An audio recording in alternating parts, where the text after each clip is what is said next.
Le 17 septembre, une trajectoire se brise au-dessus du Burkina Faso et le réel change de vitesse. Un MQ-9 Reaper, associé à un missile Hellfire R-26, devait frapper une cible précise, puis il dévie vers un camion civil et tue 3 innocents.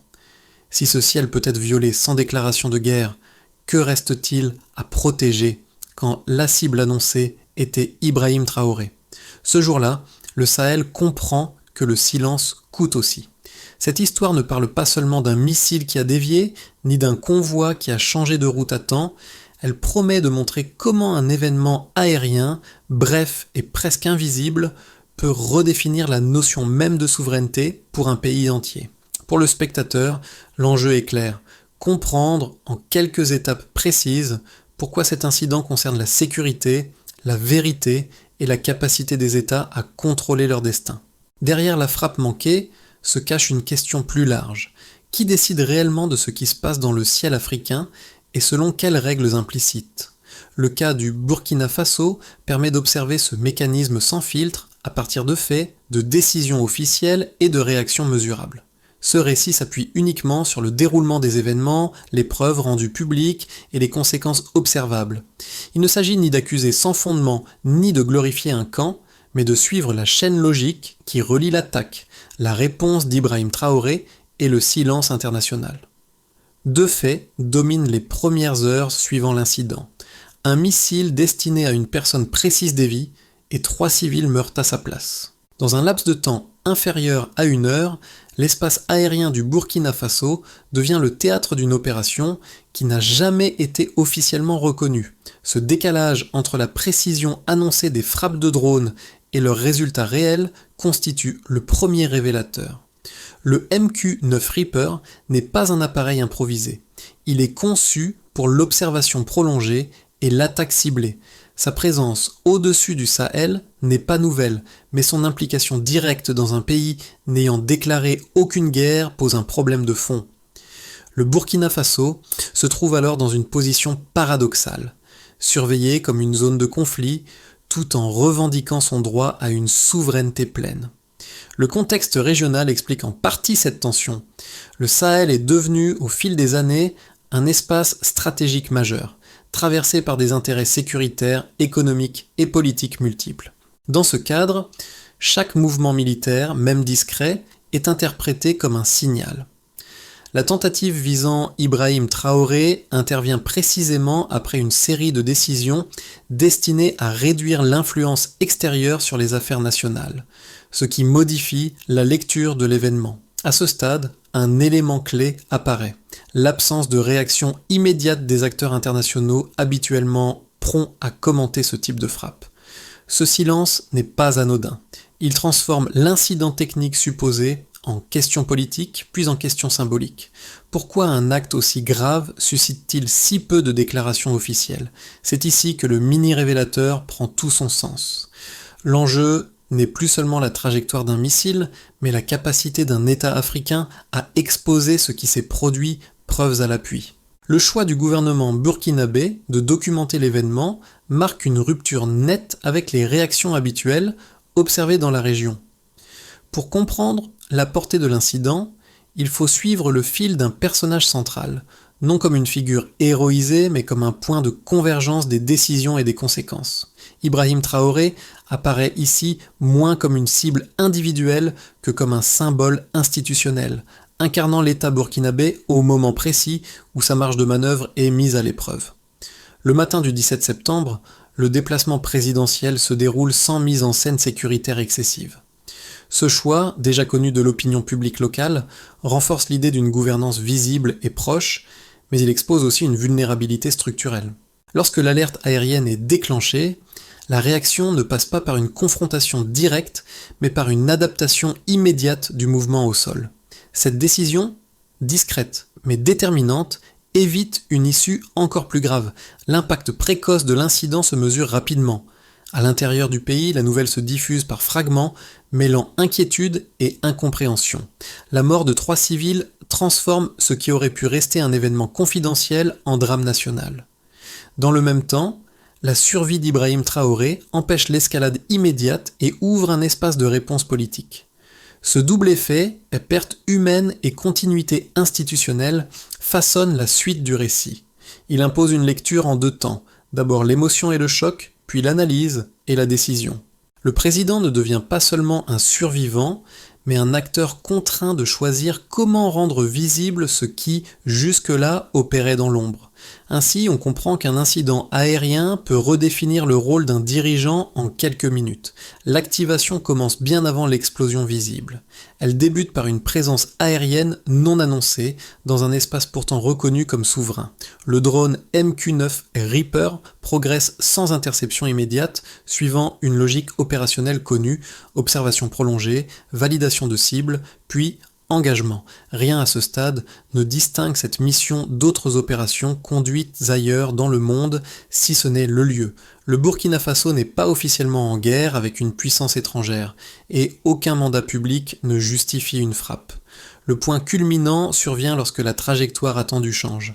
Alors que la cible initiale est associée au convoi présidentiel, le missile Hellfire R9TX dévie et frappe un camion civil. L'impact est instantané, 3 personnes meurent sur le coup. Cette bascule transforme une opération supposément chirurgicale en tragédie humaine. Elle marque aussi une rupture narrative. L'événement ne peut plus être classé comme un simple acte militaire discret, car des civils sont touchés. À partir de cet instant, la situation évolue sur 2 plans parallèles. Sur le terrain, les autorités sécurisent dans la zone, récupèrent les débris et confirment la nature de l'arme utilisée. Les fragments identifiés correspondent à un missile conçu spécifiquement pour des éliminations ciblées, ce qui exclut l'hypothèse d'un tir d'avertissement ou d'un exercice. Dans les heures qui suivent, les premières analyses techniques consolident l'idée d'une opération intentionnelle. Sur le plan politique, la réaction est mesurée mais rapide. Ibrahim Traoré ordonne l'ouverture d'une enquête complète, intégrant données radars, trajectoires aériennes et éléments matériels retrouvés. Ce choix n'est pas anodin. Il évite l'escalade verbale immédiate et privilégie l'accumulation de preuves vérifiables. En procédant ainsi, le gouvernement burkinabé transforme un événement subi en dossier documenté. Les ondes de choc se propagent ensuite à plusieurs niveaux. À l'intérieur du pays, l'opinion publique oscille entre colère et exigence de clarté. La mort des civils impose une réponse officielle, tandis que la survie du président empêche une rupture institutionnelle brutale. À l'extérieur, le silence domine. Les acteurs internationaux habituellement prompts à commenter les frappes de drones ne produisent que peu de réactions publiques, ce qui renforce le sentiment d'asymétrie. Ce contraste devient lui-même un fait politique. Plus les preuves s'accumulent, plus l'absence de déclaration officielle pèse dans l'interprétation de l'événement. L'incident cesse alors d'être un simple enchaînement technique pour devenir un signal stratégique. Il suggère que certaines actions peuvent être menées sans reconnaissance formelle, tant qu'elles restent dans une zone de faible visibilité médiatique. La séquence activation-frappe-silence crée ainsi une dynamique durable. Elle oblige le Burkina Faso à repenser non seulement sa sécurité aérienne, mais aussi la manière de rendre visibles des actes qui, autrement, resteraient invisibles. À ce stade, le dossier dépasse largement le cadre d'un convoi et d'un missile, il devient une question de précédent. Avant l'incident du 17 septembre, le ciel burkinabé suivait un niveau de référence relativement stable. Des survols non déclarés étaient soupçonnés, mais rarement documentés de manière publique et exploitable. Les autorités disposaient d'alertes radars ponctuelles, sans de dossiers consolidés permettant d'établir une chaîne complète allant de l'entrée dans l'espace aérien à l'impact au sol. Ce cadre change brutalement ce jour-là. Un premier élément mesurable concerne le temps opérationnel. Entre la détection initiale de l'objet aérien et l'impact final, il s'écoule environ 40 minutes. Ce laps de temps n'est pas anodin. Il indique une présence prolongée et contrôlée, incompatible avec une erreur instantanée ou un tir accidentel isolé. En clair, plus la durée est longue, plus l'hypothèse d'une décision humaine continue devient crédible. Cette durée constitue un premier écart par rapport à la situation antérieure, où les survols supposés restaient difficiles à chronométrer. Un deuxième indicateur se lit dans le nombre de victimes civiles établi à 3 morts. Ce chiffre, limité mais irréversible, joue un rôle clé dans l'analyse. Un événement sans victime reste souvent confiné à des rapports internes. Dès lors que des civils meurent, l'incident change de catégorie juridique et politique. Ce passage d'un risque abstrait à une perte humaine mesurable force la mise en visibilité de l'affaire et modifie la nature de la réponse attendue. Une troisième donnée structurante vient de l'identification matérielle du missile comme un Hellfire R9X. Ce type d'arme est conçu pour des frappes ciblées de haute précision, précisément pour réduire les dommages collatéraux. L'écart est ici conceptuel mais fondamental. Une arme pensée pour éviter les victimes civiles en cause effectivement 3. Cette contradiction interne devient une preuve indirecte car elle exclut l'improvisation et renvoie à un cadre opérationnel spécifique. Pris ensemble, ces 3 chiffres dessinent une trajectoire claire. Le niveau de référence d'opacité et de soupçon diffus bascule vers un écart documenté, appuyé par des données techniques, humaines et matérielles. Pour Ibrahim Traoré, cette bascule fournit un levier inédit. Elle permet de déplacer le débat d'un registre émotionnel vers un registre factuel où chaque élément peut être vérifié, comparé et discuté. Ce choix méthodologique a un effet immédiat. Au lieu de répondre par des accusations générales, le pouvoir burkinabé s'appuie sur des marqueurs mesurables pour construire son discours. La durée, le nombre de victimes et la nature de l'arme deviennent des points d'ancrage. Il transforme une tentative d'assassinat présumée en dossier structuré, difficile à balayer par de simples formules. L'écart ne se limite donc pas à l'événement lui-même. Il concerne la manière dont un État africain choisit de traiter une violation de son espace aérien. En passant du soupçon non quantifié à l'argument chiffré, la réponse change d'échelle et de portée. La question centrale devient alors simple mais lourde de conséquences. Si ces données sont exactes et publiques, comment justifier le silence qui les entoure ? Un premier argument avancé par les défenseurs des frappes de drones repose sur la nécessité sécuritaire. Selon cette lecture, le Sahel serait une zone à haut risque, traversée par des groupes armés, ce qui justifierait des opérations préventives discrètes. Les drones, par leur capacité de surveillance prolongée et de frappe ciblée, seraient présentés comme des outils limitant les pertes et évitant des déploiements terrestres plus lourds. Dans ce cadre, l'incident du 17 septembre pourrait être interprété comme une opération antiterroriste ayant mal tourné, sans intention politique directe contre un État souverain. Un second argument met en avant la logique technique de l'erreur. Les partisans de cette thèse soulignent que même des systèmes sophistiqués peuvent connaître des défaillances. Mauvaise identification de cible, données incomplètes ou changements imprévus au sol. La déviation du missile vers un camion civil serait alors le résultat d'un enchaînement de facteurs techniques, plutôt qu'un message délibéré. Cette interprétation cherche à réduire l'événement à un accident opérationnel regrettable, mais isolé. Ces 2 arguments méritent d'être pris au sérieux, car ils correspondent à des cadres d'analyse déjà utilisés ailleurs. Toutefois, lorsqu'on les confronte aux éléments documentés, des limites apparaissent. La durée prolongée de la présence aérienne, l'identification précise de l'arme utilisée et le contexte politique du Burkina Faso compliquent la thèse de l'erreur purement technique. Une opération strictement antiterroriste aurait en principe été accompagnée d'une communication minimale pour en expliquer la finalité.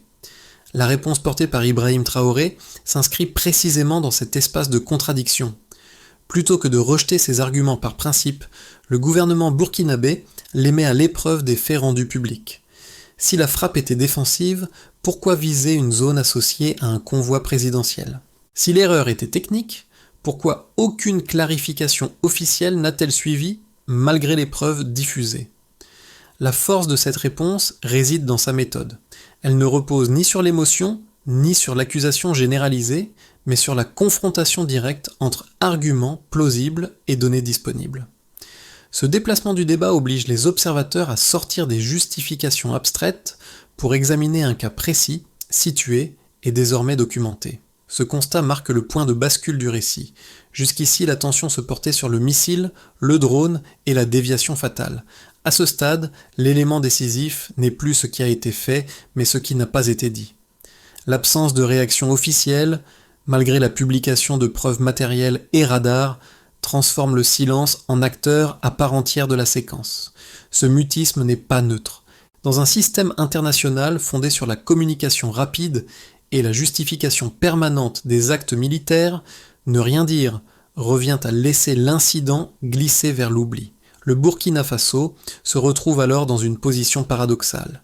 Il expose publiquement des éléments vérifiables, tandis que les acteurs soupçonnés se retranchent derrière l'invisibilité médiatique. Pour Ibrahim Traoré, cette situation révèle une mécanique plus large. Le silence permet d'éviter l'escalade, mais il empêche aussi la reconnaissance d'une violation. Il fige l'événement dans une zone grise où aucune responsabilité n'est officiellement établie. Cette zone grise est précisément ce qui fragilise la souveraineté, car elle empêche toute réparation ou débat formel. La révélation centrale tient donc en une idée simple. Dans certains rapports de force, l'arme la plus efficace n'est pas la frappe elle-même, mais l'absence de réponse après la frappe. Ce déplacement du regard prépare la compréhension des conséquences concrètes qui suivent bien au-delà du jour de l'attaque. Les répercussions de l'incident ne se limitent pas au cercle des décideurs. Elles se diffusent par cercles concentriques touchant des acteurs très différents, chacun avec des contraintes spécifiques. Pour l'État burkinabé, d'abord, la priorité devient institutionnelle. Il faut démontrer la capacité à documenter une violation sans provoquer une escalade incontrôlable. La diffusion de preuves techniques répond à cet objectif. Elle affirme l'existence d'un préjudice tout en restant dans un registre légal et factuel. Cette posture renforce la crédibilité interne du pouvoir et consolide la continuité de l'appareil d'État autour d'Ibrahim Traoré. Du côté des forces de sécurité et de l'administration, l'effet est opérationnel. L'incident met en évidence une vulnérabilité aérienne et accélère les discussions sur la surveillance, la coordination radar et les protocoles d'alerte. Même sans annonce spectaculaire, des ajustements discrets deviennent nécessaires. Le coût n'est pas seulement financier, il est organisationnel, car il impose de nouvelles priorités dans un contexte déjà sous tension. Pour les citoyens, la conséquence est plus diffuse, mais tout aussi réelle. La mort de 3 civils ancre l'événement dans le quotidien. Ce n'est plus une abstraction géopolitique, mais une atteinte tangible à la sécurité ordinaire. Le sentiment d'exposition grandit, en même temps qu'une attente de vérité. Le choix des autorités de communiquer sur les faits répond partiellement à cette attente, en transformant la peur en exigence de clarté. Les acteurs économiques enfin perçoivent l'incident comme un signal de risque. La visibilité d'une frappe non reconnue, combinée à l'absence de réaction internationale, nourrit l'incertitude. Les décisions d'investissement, les flux logistiques et les assurances intègrent désormais un paramètre supplémentaire. La possibilité d'événements non déclarés affectant la stabilité. Cette prudence n'implique pas un retrait immédiat, mais elle ralentit certains projets et renforce l'attention portée au contexte sécuritaire. À l'échelle régionale, ces effets se croisent. Les pays voisins observent la réponse du Burkina Faso comme un test. La méthode adoptée, exposition des faits plutôt que confrontation directe, devient un précédent potentiel. Elle suggère une voie alternative pour traiter des incidents similaires sans s'enfermer dans la logique de l'affrontement. Le point commun entre ces 4 groupes réside dans la durabilité de l'impact. L'événement du 17 septembre ne s'épuise pas dans l'instant, il modifie des comportements, des anticipations et des discours. En ce sens, la survie d'Ibrahim Traoré n'est qu'un élément parmi d'autres. La véritable conséquence est l'installation d'une vigilance nouvelle où chaque silence officiel est désormais scruté comme un fait en soi. À moyen terme, l'incident ouvre un éventail de trajectoires possibles, sans certitude, mais avec des lignes de force identifiables. Le scénario de base repose sur la continuité contrôlée. Dans cette hypothèse, aucune reconnaissance officielle n'intervient et l'affaire reste cantonnée à des cercles diplomatiques discrets. Le Burkina Faso poursuit ses ajustements sécuritaires internes, améliore sa capacité de documentation, mais évite toute rupture frontale. Ce scénario maintient une tension latente, gérable, où l'événement sert de rappel permanent sans provoquer de basculement immédiat. Le scénario optimiste suppose une évolution progressive vers plus de clarté. Sous l'effet de la diffusion des preuves et de la pression régionale, des mécanismes de dialogue émergent, même informels. Des règles implicites sont rediscutées, notamment sur le respect de l'espace aérien et la transparence minimale des opérations.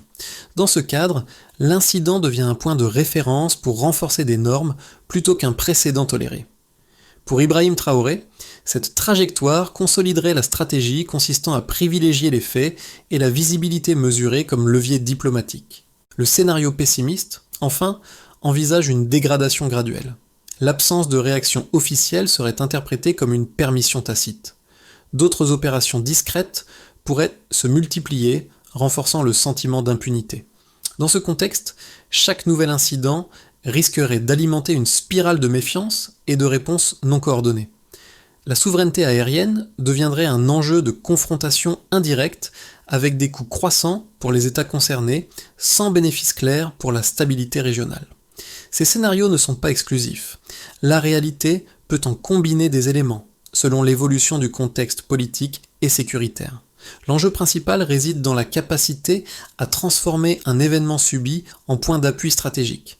La question n'est pas de prédire l'issue exacte, mais d'identifier les marges de manœuvre. Dans tous les cas, une leçon s'impose. La manière de répondre aujourd'hui conditionne la gamme des options disponibles demain. C'est là que se joue la différence entre subir un précédent et en faire un levier. Pour le public qui observe cette séquence à distance, l'incident se lit à travers des filtres différents, selon la position et l'expérience de chacun. Une première lecture est civique. Elle concerne ceux qui s'interrogent sur la capacité d'un État à protéger ses citoyens et à dire la vérité lorsque survient une atteinte grave. Dans ce cadre, la publication d'éléments factuels apparaît comme un geste de responsabilité, car elle permet aux citoyens de comprendre ce qui s'est produit sans dépendre uniquement de récits extérieurs. Une deuxième lecture est pragmatique. Elle touche les acteurs qui ne cherchent ni symbole ni affrontement, mais des signaux de stabilité. Pour eux, la réaction mesurée, sans escalade verbale, indique une volonté de contrôle plutôt que de confrontation. Cette approche rassure partiellement, car elle suggère que l'événement, aussi grave soit-il, n'a pas entraîné de rupture immédiate dans la gestion quotidienne du pays. La figure d'Ibrahim Traoré, dans cette perspective, incarne moins un discours que la continuité de l'appareil étatique. La troisième lecture est critique. Elle émane de ceux qui voient dans le silence international un symptôme plus large d'asymétrie. Pour ce public, l'incident confirme l'idée que certaines vies et certaines violations reçoivent moins d'attention que d'autres. Cette perception nourrit une demande accrue de cohérence et de règles applicables à tous, indépendamment du poids géopolitique. Ces trois lectures coexistent et se superposent. Elles ne produisent pas une réaction unique, mais une mosaïque d'attentes. Ce point est essentiel. La réponse à un tel événement ne vise pas seulement des chancelleries, mais aussi des opinions publiques aux sensibilités diverses. Comprendre ces perceptions permet d'éviter les malentendus et d'ajuster les messages sans céder à la surenchère. La question devient alors simple mais structurante: comment parler à ces publics multiples sans diluer le sens des faits? À ce stade, la question n'est plus de commenter l'incident, mais de définir une trajectoire d'action crédible. La feuille de route qui se dessine repose sur une logique progressive, articulée autour de responsabilités claires et d'objectifs mesurables. Elle commence par la consolidation des preuves. Les données radar, les éléments matériels et les chronologies doivent être archivés, vérifiés et rendus exploitables sur la durée, afin d'éviter que l'événement ne se dissolve dans l'actualité. Cette étape vise à transformer un choc ponctuel en référence stable. La deuxième étape concerne la coordination institutionnelle. Il s'agit d'aligner les acteurs civils, militaires et administratifs autour d'un protocole commun de réaction aux violations aériennes. Cette coordination ne suppose pas une militarisation accrue, mais une meilleure circulation de l'information et une capacité à produire rapidement un récit factuel cohérent. Pour Ibrahim Traoré, cet alignement interne constitue un préalable à toute action extérieure crédible. La troisième étape relève de la dimension régionale. Sans annoncer de rupture formelle, le Burkina Faso peut inscrire l'incident dans des cadres de discussion existants afin de mutualiser l'observation et l'alerte. L'objectif est de réduire l'isolement informationnel, qui rend chaque pays plus vulnérable face à des opérations discrètes. Enfin, la feuille de route inclut un volet de communication mesurée. Il ne s'agit ni de répéter indéfiniment l'événement, ni de le taire, mais de rappeler régulièrement les faits lorsqu'ils éclairent des débats plus larges sur la souveraineté et la sécurité. Cette régularité empêche l'oubli sans provoquer l'escalade. En combinant ces étapes, la réponse cesse d'être uniquement défensive. Elle devient un processus structurant où l'incident du 17 septembre sert de point d'appui pour renforcer des pratiques durables, plutôt que de rester un épisode isolé. Au départ, il y avait un trajet ordinaire et un ciel que l'on croyait neutre. Ce motif revient maintenant chargé d'un sens nouveau. Ce qui s'est joué le 17 septembre n'a pas seulement modifié une lecture géopolitique, cela a transformé la manière dont un dirigeant est perçu au moment précis où tout pouvait basculer. Ibrahim Traoré n'est pas devenu central par un discours spectaculaire, mais par une décision de méthode face à l'invisible. Le rappel est simple, l'incident n'a pas produit un héros, mais une responsabilité accrue. La survie du président a évité une rupture immédiate, mais elle a surtout déplacé l'attention vers ce qui suit l'impact. Le choix de rendre visibles les faits, sans répondre par la force, a redéfini le tempo. Il a imposé une autre cadence, plus lente, mais plus difficile à ignorer. Ce retour au point de départ éclaire le sens du parcours. Le camion frappé, les preuves collectées, le silence observé, tout converge vers une même idée. La souveraineté ne se proclame pas seulement, elle se documente. Dans ce cadre, Ibrahim Traoré apparaît comme le porteur d'un geste qui dépasse sa personne, parce qu'il engage une façon d'agir reproductible. On pourrait alors retenir cette idée, la vérité exposée peut être plus durable que la riposte immédiate. À la fin de ce parcours, il ne reste pas une injonction, mais une invitation à réfléchir collectivement. L'incident du 17 septembre ne demande pas une prise de position immédiate, encore moins une adhésion émotionnelle. Il invite à observer comment un événement discret, presque invisible au départ, peut révéler des mécanismes durables de pouvoir, de silence et de responsabilité. Ce type d'histoire concerne autant les sociétés que les institutions. Elle interroge la manière dont l'information circule, dont les preuves sont reconnues, et dont certains faits deviennent visibles ou non selon le contexte. En suivant cette séquence, chacun peut se demander ce qui, dans d'autres situations, reste hors champ, faute d'attention ou de cadre pour l'exposer. Le cas du Burkina Faso agit alors comme un miroir. Il ne dicte pas une solution universelle, mais propose une méthode. Regarder les faits, les situer et refuser qu'ils disparaissent par défaut de réaction. Cette méthode n'appartient pas à un pays ou à un dirigeant. Elle peut être reprise, discutée et adaptée. La question reste ouverte et elle s'adresse à tous. Dans un monde saturé d'images et de discours, qu'est-ce qui mérite vraiment que l'on rompe le silence ?